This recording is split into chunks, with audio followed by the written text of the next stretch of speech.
Și în state au un campus ortodox. But we have no worship space like this. This is Dar beautiful. nu au un locaj de închinare ca acesta. Very intimate. Și foarte intim. And for me, to come to Romania during Great Lent is a special blessing. Și pentru el să vină acum în postul mare în România este o mare binecuvântare. And so to be able to be here with you and to maybe speak a little bit about a topic that is something that is meaningful for all of us. Se bucură să fie aici și să poate să vorbească despre un subiect care este foarte important pentru noi toți. But I'm going to take a little bit different kind of turn with it. Dar va avea o abordare mai aparte. So I'm a physician. Deci este medic, este doctor. And I teach at the University of Michigan. Și predă la Universitatea din Michigan. I also teach at St. Vladimir's Orthodox Theological Seminary in New York. Și predă și la seminarul teologic din New York. And what I have done a variety of things as a physician during my medical career. De-a lungul carierei a făcut foarte multe lucruri în calitate de doctor. But when my wife and I made the journey to Orthodoxy, dar când împreună cu soția lui a început această călătorie spre ortodoxie, we were chrismated 20 years ago this Pentecost. Au fost botezați acum 20 de ani cu ocazia Rusaliilor. And during that journey, we realized that and she's a physician as well. Și soția lui este medic și de-a lungul acestei călătorii au observat că we both realized that our whole view of the medical profession of healing had to be radically changed. Și odată cu această călătorie și-au dat seama că întreaga perspectivă asupra medicinei, de fapt, medicinii trebuia să se schimbe. I started out as a surgeon. El a început ca și chirurg. And she is a psychiatrist. Iar soția lui ca psihiatru. And through the spiritual journey, we've converged in many ways, so that we both have a deep interest in trying to care for human suffering. Și prin această călătorie au început să-și dea seama de lucruri care se întrepătrund și au început să țină mult mai mult la suferința omului. And I don't feel like it was ever something morbid. It was something that we were drawn to do. Probabil nu a fost o aspirație morbidă, ci o vocație. Da, mai mult o vocație, nu neapărat. It was something we were pulled toward because au fost atrași de acest lucru. That is at the very heart of the faith. What is the meaning of suffering, and or is there a meaning in it? And of course, the meaning comes through the cross, through Christ's death and resurrection. Pentru că prin credință tocmai aceasta s-a întrebat dacă este vreun rost al suferinței, care e rostul crucii. Sunt multe întrebări care trebuie să își găsească răspunsul. And so this evening, I hope to speak to you about a topic that all of us, in some way, have been touched by. Și în această seară vreau să vorbească despre un subiect care, într-un fel, ne-a atins pe noi pe toți. And that is, we all have had losses in our lives. Cu toții am pierdut oameni dragi în viața noastră. And in the medical context, that is usually when we lose someone we love, we say that we are bereaved, or we have undergone bereavement. Iar în termeni medicali, atunci când pierdem pe cineva drag, spunem că înțeleg. Există o denumire specifică în medicină, bereavement. Da, I don't know. There's no Romanian. A loss. A pierdere. But it's not I mean, the common experience, the thing we usually think of is when someone we love dies, but we experience many different losses. So for those, for example, who they're not maybe such intense losses, but any kind of transition in your life is representative of this kind of experience. So if you finish your high school and then you go on to university, you've lost a part of your life. That part dies and you go on. Deci, într-un fel, se referă la orice tip de pierdere, într-un fel, și faptul că, nu știu, terminăm liceul, începem facultatea și totuși lăsăm ceva în urmă, ceva se termină, ca un fel de pierdere. And then you form new relationships. Și atunci formăm legături, se formează legături noi, relații noi între oameni. And then you finish your time at the faculty. Iar apoi se termină perioada de facultate. And you hope to maintain some of those relationships, but some still they're changed. I mean, they're not the same. Da. Sperăm să păstrăm anumite sau câteva dintre relațiile pe care le-am format în timpul universității, dar totuși unele se vor schimba sau and so this process of loss and then dealing with the loss is there's an element that's called grieving. Iar în acest proces de pierdere sau de a face față unei astfel de pierderi se numește jale. And so that we, to a large extent, we have almost no control over the losses that we experience or the changes that happen to us. În mare parte noi de fapt nu prea putem controla pierderile cu care avem de-a face în viață sau schimbările din viața noastră. I mean, you can't predict necessarily what would happen. Nu le putem prezice, nu putem prezice ce se va întâmpla. And that is a fundamental aspect of the nature of human suffering. Iar acesta este un aspect fundamental al suferinței omenești.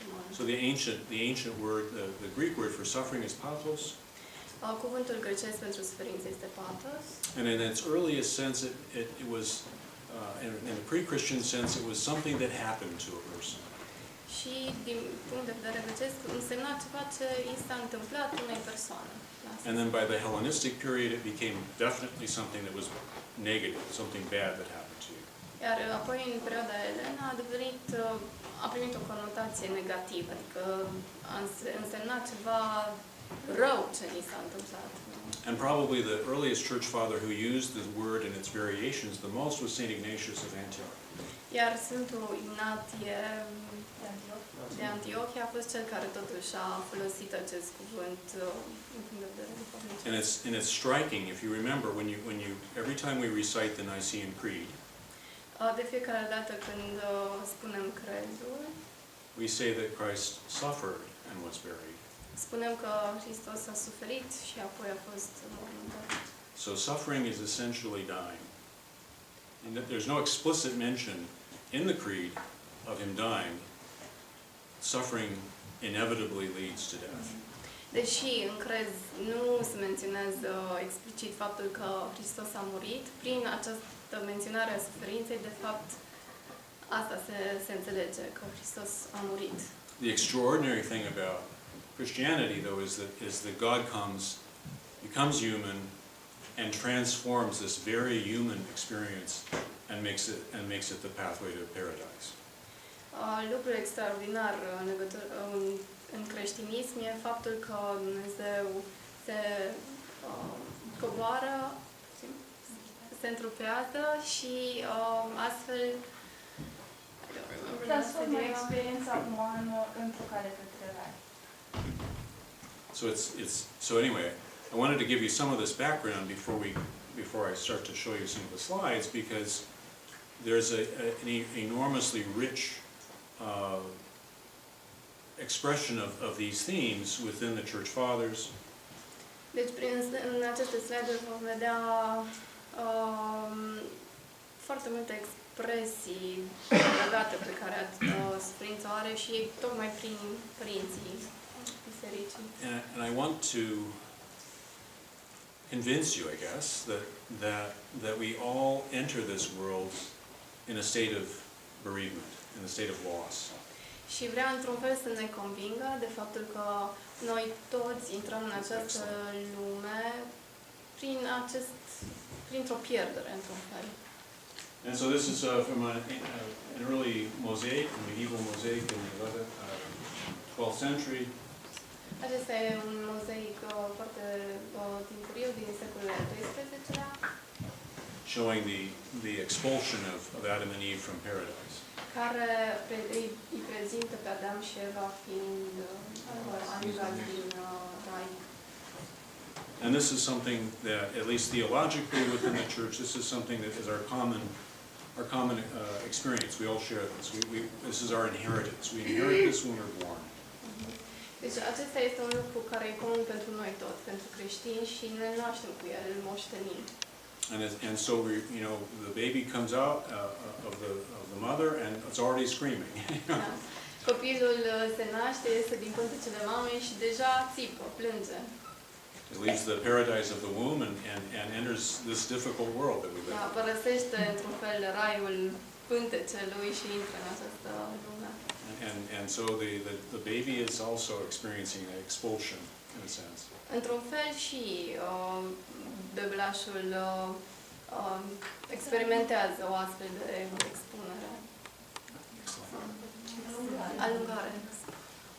So I want to, one of the early fathers of the church who's written a lot about this whole issue is Saint Ephrem the Syrian, writing in the late 4th century.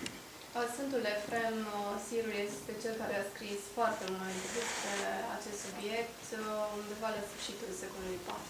And his hymns on paradise are a very rich exploration of some of these themes.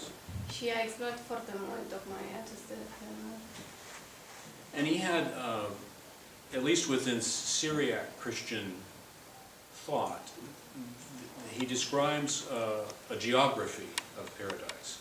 Și a încercat să explice o geografie a paradisului, a raiului. So the Garden of Eden wasn't on a plain. Deci grădina raiului nu a fost, nu știu, pe o suprafață.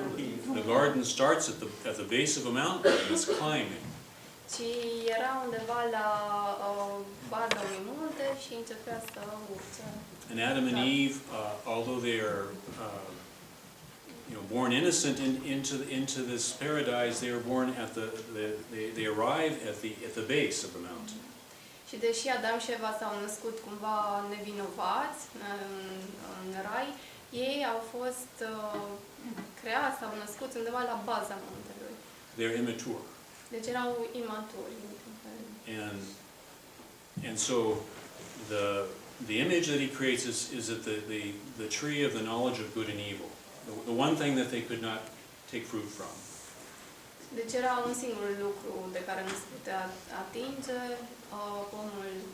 copacul cunoașterii, al binelui și al răului. Was at the base, and it was as if it was like the royal doors in an Orthodox temple, or like the separation between in the Old Testament tabernacle and the most holy place, where only the priest could go. Deci, într-un fel, copacul cunoașterii, nu știu, l-am putea asocia cu porțile împărătești care desparte ceva, ca și cum am despărțit altarul de naos. And so as you go farther and farther through, if there was a point where they had not fallen and they could have gone on beyond the tree of knowledge of good and evil, they would ascend the mountain eventually into a process of theosis that was very different from the one that we are offered.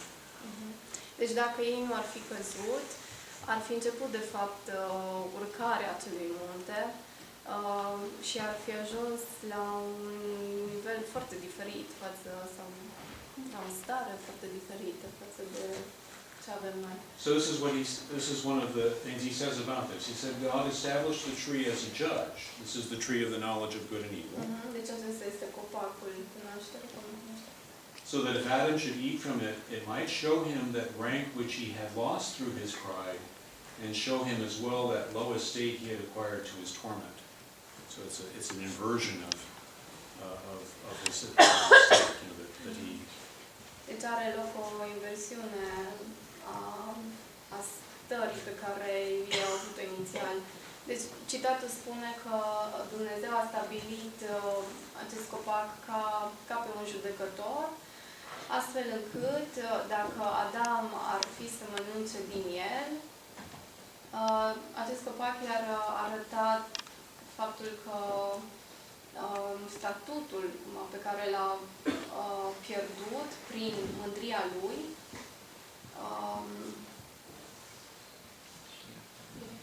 este diferit.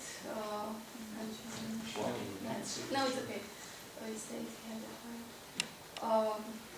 Arată pe de-o parte ce a pierdut și ce a câștigat, da, adică un low state, adică mult mai de căzut.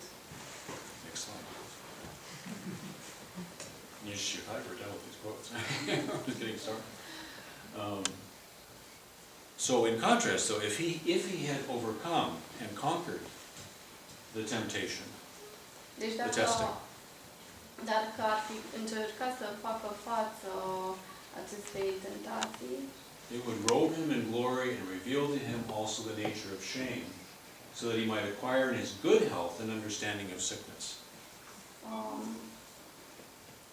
Deci dacă ar încerca să se lupte, Dacă ar fi reușit să... Dacă ar fi reușit să reziste ispitei, atunci ar fi fost îmbrăcat în slavă și ar fi aflat ce înseamnă rușinea, dar din perspectiva celui care nu o simte. Și ar fi învățat, ca din perspectiva unui sănătos, ce înseamnă boală, dar fără să o experiențe el. The dilemma for us is it's almost impossible to begin to comprehend what that might have been, because we're looking from the perspective of being sick. You know, we're born into a sick world. E destul de greu să înțelegem ce ar fi însemnat acest lucru, pentru că noi, într-un fel, deja ne naștem bolnavi, într-o lume bolnavă. But in this mystery of freedom, you know, that we have the freedom of will. Dar în această taină a libertății cu care ne naștem a voinței. And Adam and Eve had the greatest freedom of will, and it wasn't distorted. Adam și Eva au avut cel mai mare, să zic, nivel de voințe și acesta a fost distorsionat cumva. If they had exercised that to be truly obedient, Dacă ar fi încercat să fie într-adevăr ascultător, they would have gone from glory to glory.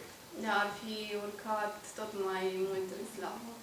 You know, there's a saying, I think, in the monastic literature that if one could go for 24 hours without sinning, they would be in paradise. Da, este o vorbă în lumea monahală că dacă orice om ar încerca să timp de 24 de ore să nu păcătuiască, deci dacă încerca să facă lucrul acesta, ar fi efectiv un rai. And yet we have this other path, and so we're born with yearning for what was lost. Deci, într-un fel, pentru noi este o altă cale. Noi ne naștem cu un fel de dor pentru ce am pierdut. Next slide, please.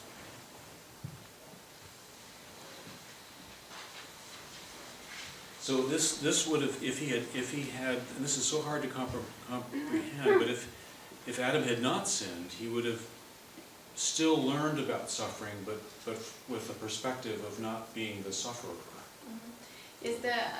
Spune că acest lucru e puțin, adică e destul de dificil de înțeles, pentru că vorbește despre faptul că, chiar dacă Adam nu ar fi căzut, el totuși ar fi cunoscut suferința, dar dintr-o altă perspectivă, nu din perspectiva omului care suferă. But unfortunately, the serpent reversed all of this and made him taste abasement in reality. In other words, his loss. Dar, din păcate, șarpele cumva a inversat întreaga situație și l-a făcut pe Adam să guste căderea, da, din realitate. And rather than becoming glory, he only could remember glory.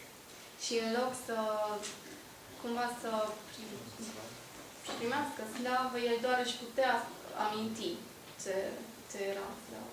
And then he would feel shame at what he had found and weep at what he had lost. Și atunci, de fapt, el s-a simțit, i-a fost rușine de ceea ce a găsit și a plâns mult după ceea ce după ce a pierdut. Da? Excellent.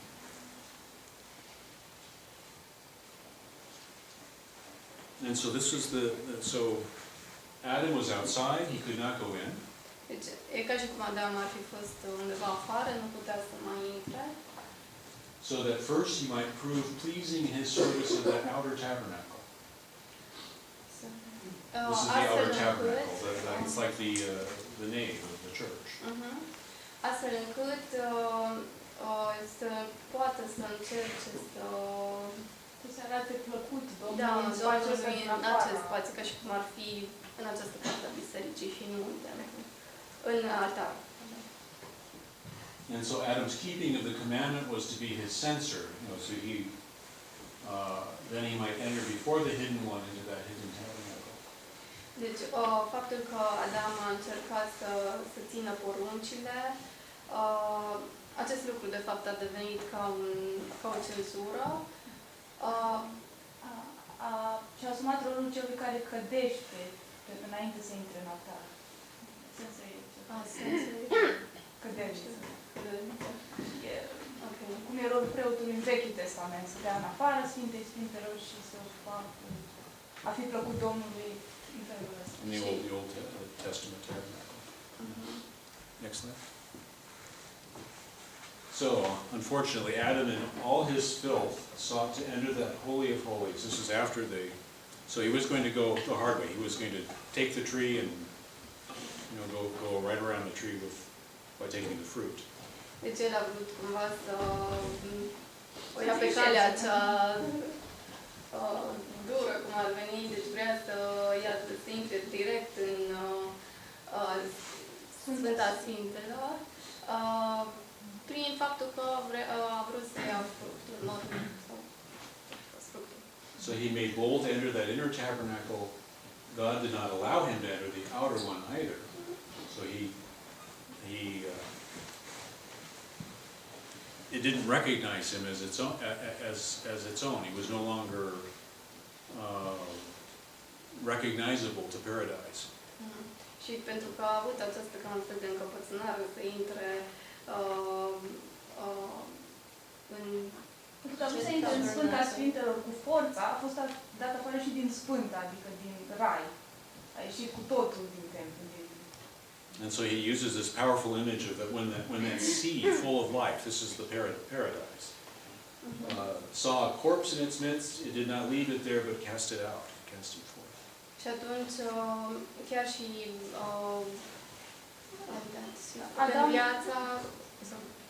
Adam în Rai, după ce a păcătuit, era ca un cadavru într-o mare de lumină și marea l-a respins, l-a aruncat afară. So you see this is someone's painting of this kind of paradise on the right side, but again it's not the mountain, and then this distorted creation on the other, and you can see Adam and Eve walking away. Very sad. Aceasta este o pictură, o reprezentare a înmării din Rai, dar, bineînțeles, nu apare muntele de care a explicat la început. Și dacă urmăriți, chiar și natura este cumva degradată de căderea omului, deci natura în afara Raiului, pe când în interior. But this is a Western art, obviously, Face parte din and it misses this image of the mountain, that going closer and closer to God is an ascent. It's not just sort of a static. Da. Și lipsește, făcând parte din arta occidentală, lipsește muntele și ideea de urcare spre Dumnezeu. And so I want to turn to an ancient palindrome. Vreau să se întoarcă palindrome? Where you invert Ave Eva. Palindrome? Da, un fel de inversiune, da. Eva. Ave Eva. Ave Eva, da. So the angel Gabriel says, "Hail," or "Greetings, Ave," and then so Ave is a reference to the Virgin Mary, Deci prin Ave se face referință la Fecioara Maria. and Eva is a reference to the first Eve. Da, și Eva, de fapt, face referință la prima femeie, Eva. So in Western theology, there's sort of an emphasis that it's all Adam. You know, the man fell through Adam, but no, the fall came through a woman, and the healing came through a woman. Deci, deși tot timpul se face referire la Adam, la căderea prin Adam, de fapt, căderea a avut loc prin femeie, dar și vindecarea tot prin femeie. A avut loc. And so you can see this is a detail of an icon from the 12th century in Russia, Yaroslava, Mother of God. Deci acesta este un detaliu dintr-o icoană din secolul XII, Fecioara Maria. That the Mother of God was already told she would experience deep pain, but it was deep spiritual pain at the loss of her son.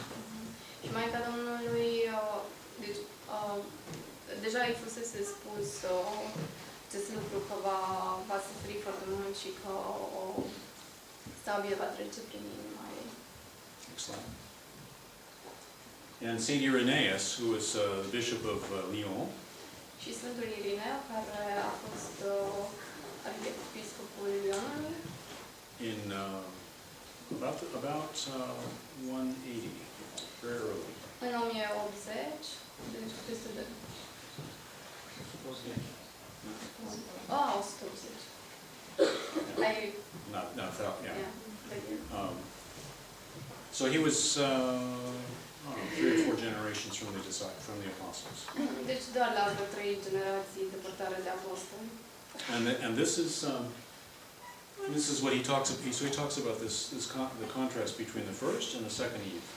Și tocmai aceasta face un fel de contrast între prima și a doua Eva. And this is a theme that runs throughout the Eastern tradition of the Church. Aceasta este o temă care se regăsește în întreaga Of type and antitype. de tip și arhetip. So Moses is a type of Christ.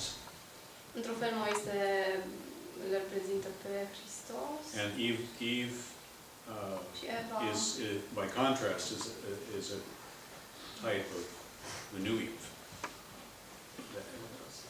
the Virgin da. Mary. Și Fecioara Maria este un fel de reprezentare a Evei. And this is what Saint Irenaeus has to say. As Eve was seduced by the word of a fallen angel to flee from God, having rebelled against his word, so Mary, by the word of an angel, received the glad tidings that she would bear God by obeying his word. Should I? Sorry, maybe look there so that you don't always have to turn. Whatever is more comfortable for you. For you. Din moment ce Eva a fost sedusă de cuvântul îngerului căzut, ca să se depărteze de Dumnezeu, având în vedere că s-a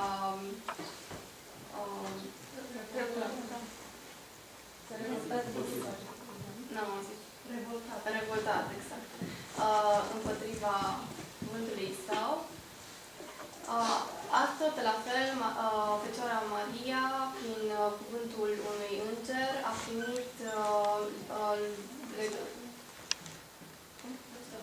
vestea bună, buna vestire, că ea îl va purta pe Dumnezeu prin ascultarea cuvântului său. So there's a tradition, some have said that the Theotokos heard the word so perfectly that she conceived God through her ear. Deci, Fecioara Maria l-a auzit pe Dumnezeu atât de clar în inima sa, încât sau în urechea sa, încât l-a primit în inima. So that in saying yes to God, Prin faptul că i-a spus da, a spus da lui Dumnezeu, there was nothing to prevent her from hearing God fully and completely. nu a mai fost nimic care să o împiedice să-L audă pe Dumnezeu cât de clar posibil. which is an image for all of us. Ceea ce, într-un fel, reprezintă un exemplu pentru noi toți. And so he goes on and says, the former, that is Eve, was seduced to disobey God and so fell, but the latter was persuaded to obey